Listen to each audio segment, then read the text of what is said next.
Good morning students.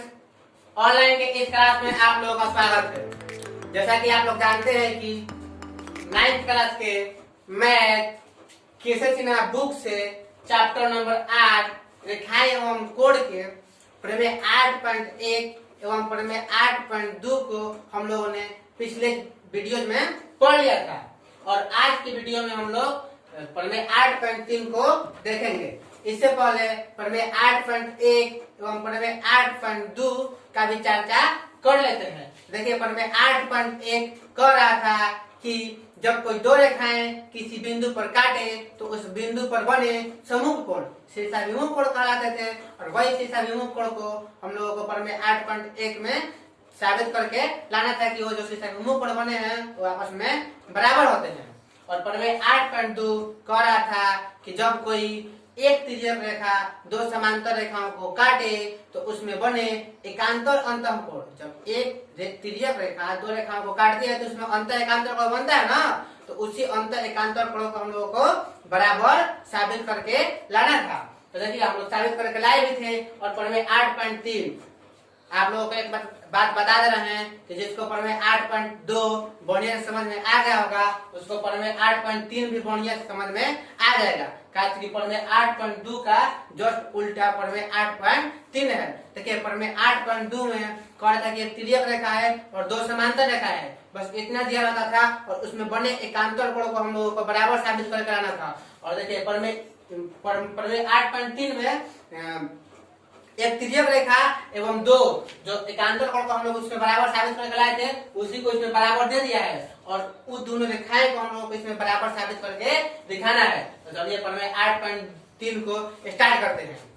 देखिए, पढ़ रहे हैं हम प्रमेय 8.3, आप लोग बढ़िया से सुनिएगा। तो देखिए, लिखा है कि सिद्ध करें कि यदि एक तिर्यक रेखा दो रेखाओं को, देखिए समांतर में लिखा है ना, बोल रहा है केवल दो रेखाओं को, यहाँ पे ध्यान दीजिएगा।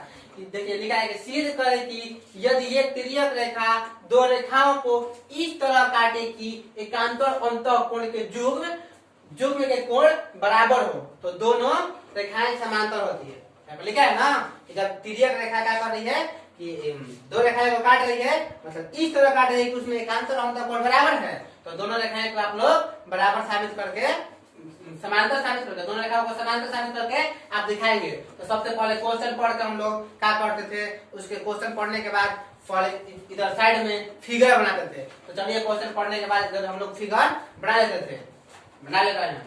चलिए, क्वेश्चन में कह रहा है कि एक तिर्यक रेखा दो रेखाओं को काट रहा है। तो सबसे पहले हम दो रेखाएं यहाँ पे ले लिए। देखिए, दो रेखाएं यहाँ पे ले लिए, दोनों का नाम दे रहे हैं यहाँ पे, इसको ए बी, इसको सी डी लिख ले रहे हैं। तो और फिर कह रहा है कि तिर्यक रेखा, तो एक तिर्यक रेखा भी ले लिए यहाँ पे, तिर्यक रेखा का नाम दे दिए एस टी, आप लोग कुछ भी दे सकते हैं नाम। देखिए, और ये तिर्यक रेखा ए बी रेखा को बिंदु एम पर एवं यही तिर्यक रेखा सी डी रेखा को बिंदु एन पर प्रतिच्छेद कर रही है। तो देखिए, यहाँ पे कह रहा है सबसे पहले कि अंतःकोण। तो अंतःकोण के बारे में आप जानते हैं कि जब जो दोनों रेखाएं होती है उसके बीच में जितने भी कोण बनते हैं उसको अंतःकोण कहते हैं। तो देखिए, पहले हम लोग जब दो रेखाएं को तिर्यक रेखा काटी है तो यहाँ पे देख रहे हैं कि कौन कौन से कोण बने हैं, कहाँ कोण बने हैं। तो देखिए, सबसे पहले यहाँ पे लिख दिए कोण एक, यहाँ पे तो कोण बना है ना, इसको हम नाम में लिख सकते हैं कि कोण ए एम एस। कोण ए एम एस को कोण एक कह सकते हैं ना, तो इसको नंबरिंग में लिखते हैं क्या, कोण एक, और नंबरिंग आगे करते हैं। तो देखिए, उसी तरह यहाँ भी कोण बना है, इसको कोण बी एम एस कह सकते हैं, तो कोण दो यहाँ पे इसको लिख लिए। उसी तरह यहाँ भी कोण बना है, इसको कोण 3, इसको कोण 4, इसको कोण 5, इसको कोण 6, इसको कोण 7, इसको कोण 8। आप लोग ऑफलाइन क्लास में भी पढ़े थे कि जब कोई एक तिर्यक रेखा दो रेखाओं को काटती है तो उसमें कुल मिला के 8 कोण बनते हैं।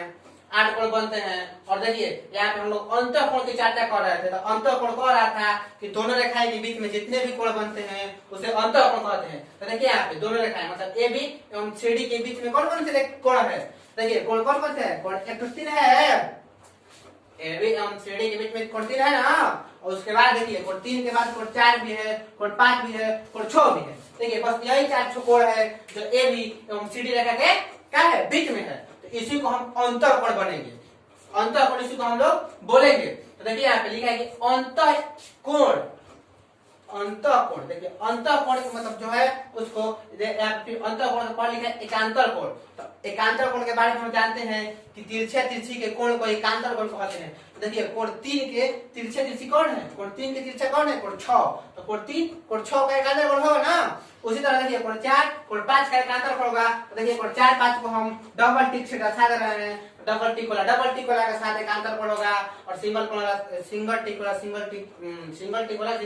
साथ एकांतर कोण होगा। तो देखिए हम लोग जितना भी मतलब प्रश्न में कर रहा था उसके मुताबिक हम लोग फिगर बना लिए। देखिए आप लोगों को डबल टिक और सिंगल टिक नहीं करना है। हम आप लोगों को समझाने के लिए ये टिक ले लिए हैं। आप लोग बस इतना दो रेखा लीजिएगा, उसका नाम दीजिएगा और एक तिर्यक रेखा लीजिएगा, उसका भी नाम दीजिएगा और फिर उसके बाद वो कौन कौन से बिंदु पर काट रहा है, एम ऑन बिंदु जहाँ एम दिए है वहां पर भी आप नाम दे दीजिएगा कुछ भी। और फिर उसके बाद इस सब सारा कोण को हम लोग नंबरिंग कर लेंगे।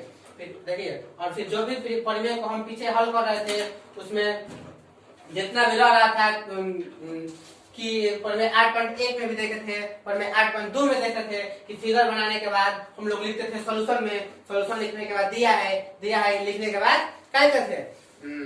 सिद्ध करना है लिखने के बाद वहां पे प्रमाण भी लिखते थे। तो चलिए देखिए यहाँ पे हम लोग उसी तरह इसमें भी लिखेंगे। फिगर बनाने के बाद पहले लिख दिया सॉल्यूशन, फिर उसके बाद लिखते थे इसमें दिया है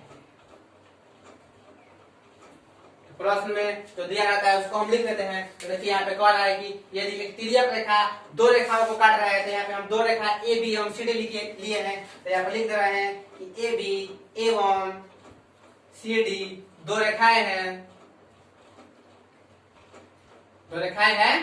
देखिए दो रेखाएं है ना ए बी एवं सी डी। फिर यहाँ पे लिख रहे हैं कि जिनको तिर्यक रेखा, बताइए तिर्यक रेखा कौन है? तिर्यक रेखा एटी है, जिनको तिर्यक रेखा एटी क्रमशः, देखिए क्रमशः मतलब लगातार मतलब देखिए पहले ए बी लिखे है ना, तो ए बी को क्रमशः मतलब ए बी को एम तथा फिर उसके बाद क्या लिखे हैं? तथा के बाद मतलब एम के बाद यहाँ पर सी डी लिखे है ना, तो सी डी को एन बिंदु पर एन बिंदुओं पर काटती है।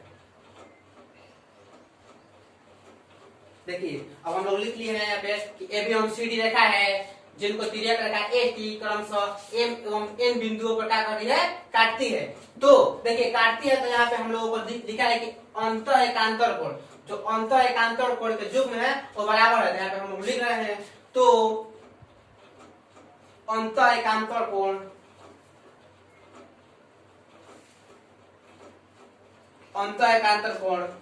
देखिए यहाँ पे एकांतर अंतः कोण लिखा है, उससे कोई मतलब नहीं है। पहले अंतः कोण लिखा है बाद में बोलिए बतिया तो क्या होगा। चलिए देखिए अंतः एकांतर कोण लिख दिए कि अंतः एकांतर कोण, देखिए अंतः एकांतर कोण कौन से बन रहा है? देखिए कोण 3 बराबर कोण 6 बन रहा है ना, कोण 3 के बराबर कोण 6, कोण 3 कोण 6 एकांतर कोण है और ये आपस में बराबर दिया है प्रश्न में, इसलिए कोण 3 बराबर कोण 6 लिख लिए। तथा देखिए कोण 4 उसी तरह किसके बराबर होगा? कोण 4 डबल टिक वाला के साथ होगा ना, तो कोण 4 बराबर कोण 6 है, लिख रहे हैं यहाँ पे। तो एकांतर कोण इतना बराबर इतना तथा कोण 4 बराबर कोण 6 ना, कोण 4 बराबर कोण 5 यहाँ पे लिखेंगे ना। देखिए कोण 5 बोल रहे हैं, कोण 6 लिख रहे हैं। देखिए कोण 5 डबल लाइन कोण 4 कोण 7 कोण 5 है ना, तो कोण 5 लिख दिए। तो अब यहाँ पे दिया है लिखने के बाद हम लोग लिखते थे क्या? सिद्ध करना है। तो सिद्ध करना है में आप लोगों को हम बताए हैं यहाँ पे जो तो लिखा रहता है, तो के बाद जितना कुछ पढ़ लेते हैं। देखिए तो के बाद क्या लिखा है? दोनों रेखाएं समांतर होती है। तो दोनों रेखाएं समांतर होती है, इसका मतलब हम लोगों को दोनों रेखाओं को समांतर साबित करके लाना है। तो उसी को लिखेंगे ना। देखिए यहाँ पर लिख रहे हैं क्या? सिद्ध करना है, सिद्ध करना है। दोनों रेखाओं को हम लोगों को बराबर समांतर सिद्ध करके लाना है ना।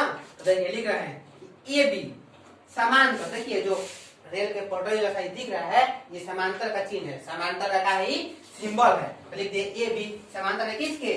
सीडी के। ए बी समांतर होगा ना सीडी के, अभी हम सीडी के समांतर है ना हम लोग को साबित करके लाना है। तो देखिए यहाँ पे हम लोग दिया है और सिद्ध करना है लिख लिए। सिद्ध करना है लिखने के बाद हम लोग लिखते थे क्या? प्रमाण। क्योंकि आप लोग जानते हैं कि जब हम लोग प्रश्न से इतना कुछ लिखते हैं, दिया है जो सिद्ध करना है और फिगर, ये तीन काम हम लोग प्रश्न से नहीं करते हैं। और जो भी प्रमाण में लिखते हैं वो अपने से लिखते हैं, जो प्रश्न अपने से करते हैं उसको लिखते हैं। तो चलिए देखिए यहाँ पर इसको साबित करने के लिए प्रमाण लिख दिए, और प्रमाण में हम लोग लिख रहे हैं यहाँ पे देखिए शीर्षाभिमुख कोण से।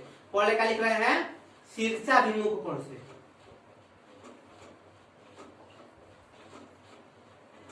शीर्षाभिमुख कोण से देखिए शीर्षाभिमुख कोण से आप लोग बोलेंगे कि सर आप शीर्षाभिमुख कोण से क्यों लिखे? तो हम यहाँ पे देख रहे हैं कि जब शीर्षाभिमुख कोण से कोण 3 के बराबर कोण 2 कर लेंगे, या कोण 7 के बराबर कोण 6 कर लेंगे, तो यहाँ पे जो कोण 2 होगा और कोण 6 के साथ यहाँ पे जो 7 होगा कोण 3 के साथ समगत कोण हो जाएगा। और हम लोग दो अभिक्रित को क्लास में लिख लिया था, उसको भी हम लोग चर्चा कर लेंगे इस वीडियो में। और लिख रहे हैं यहाँ पे शीर्षाभिमुख कोण से, तो शीर्षाभिमुख कोण से पहले क्या लिखे? देखिए कोण 3 लिखे ना। देखिए कोण 3 किसके शीर्षाभिमुख कोण होगा बताओ तो? कोण 3 कोण 2 के शीर्षाभिमुख होगा ना। कि जब दो रेखाएं एक दूसरे काटती है तो उसको जो सम्मुख कोण होता है उसको हम लोग शीर्षाभिमुख कोण कहते हैं। तो देखिए इसके 3 के सामने कौन है?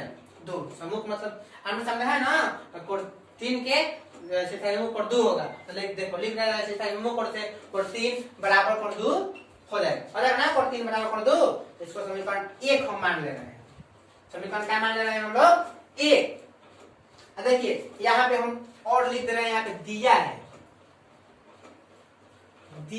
से, तो दिया है से कुछ नहीं करना है। देखिए यहाँ पे दिया है कोण 3 बराबर कोण 6, तो इसी वाला को हम यहाँ पे लिख ले रहे हैं कोण 3 बराबर कोण 6, इसको समीकरण 2 मान लिए।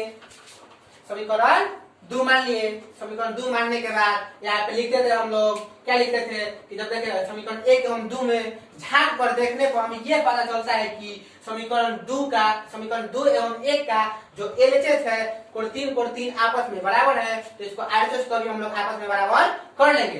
क्योंकि हम जानते हैं कि 2 समीकरण हो, 3 समीकरण हो, कितना भी समीकरण हो, उसका एक पक्ष मतलब दायां पक्ष हो चाहे बायां पक्ष हो, आरएचएस हो चाहे एलएचएस हो, बराबर हो जाता था। तो हम लोग आरएचएस बराबर होता था एलएचएस को, और एलएचएस बराबर होता था तो आरएचएस को बराबर कर लेते थे। देखिए तो यहाँ पे हम लोग का एलएचएस बराबर है कोण 3 लिखा है ना। समीकरण 1 में भी कोण 3 है एलएचएस तरफ, और समीकरण 2 में भी एलएचएस तरफ क्या है? कोण 3। तो कोण 3 आपस में बराबर है, तो समीकरण 1 एवं 2 से कोण 2 बराबर कोण 6 आसानी से लिख सकते हैं। देखिए इसके लिए जगह नहीं है यहाँ पे, तो इसको हम लोग को मिटाना पड़ेगा।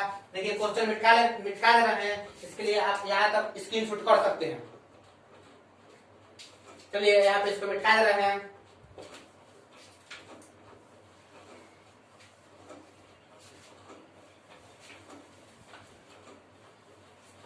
समीकरण 1 एवं 2 लिखने के बाद हम लोग लिखते थे यहाँ पे समीकरण 1 एवं 2 से। देखिए यहाँ पे लिख रहे हैं समीकरण 1 एवं 2 से। समीकरण 1 एवं 2 से तो लिखा है ना कि यहाँ पे समीकरण 1 एवं 2 से। तो समीकरण 1 एवं 2 से हमको देखने से यह पता चलता है कि कोण 3 मतलब समीकरण 1 का और समीकरण 2 का जो एलएचएस है आपस में बराबर है, तो इसको आरएचएस को भी हम लोग आपस में बराबर कर लेंगे। यानी आरएचएस में क्या है? कोण 2 बराबर कोण 6, और 2 बराबर कोण 6 हो जाएगा ना। तो इसको देखिए यहाँ पे लिख दिए कोण 2 बराबर कोण 6। अब देखिए हम लोगों को कोण 2 बराबर कोण 6 हम फिगर में खोजते हैं कि कहाँ कोण 2 बराबर कोण 6 है। तो देखिए कोण 2, तो कोण 2 यहाँ पर देखने को मिल रहा है हम लोगों को। कोण 2 बताइए, कोण 2 यहाँ पे है और कोण 6 कहाँ पे?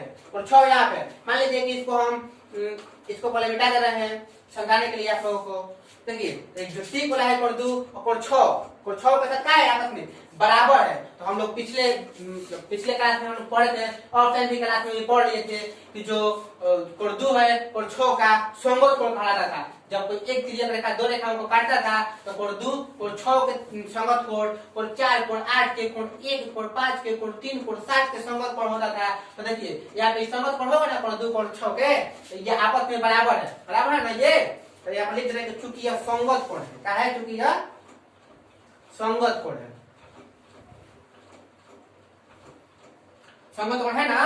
तो बताओ अब किसी भी समीकरण में मतलब किसी भी समीकरण बन रहे हैं, किसी भी मतलब जो जब एक तिर्यक रेखा 2 रेखा को काटता है और उसमें संगत कोण बराबर हो जाता है, तो उस दोनों रेखाओं को हम लोग बराबर कर देते हैं ना। अभी 2 लिखवाए थे कि जब एक तिर्यक रेखा दो समांतर रेखाओं को काटे तो उसमें संगत कोण आपस में बराबर होते हैं। चाहे जब एक तिर्यक रेखा दो रेखाओं को काटे और उसमें संगत कोण बराबर हो तो दोनों रेखाएं भी आपस में बराबर हो जाता है। इसका मतलब संगत कोण के जो विलोम है, जो संगत कोण के विपरीत है, उल्टा है, उससे हमने क्या हो जाएगा, कोण 2 बराबर कोण 6 तो लिखे यहाँ पे संगत कोण के विलोम से हम लोगों को हो जाएगा ना सीधे कि कोण AB बराबर जो AB है वो CD के समानांतर हो जाएगा।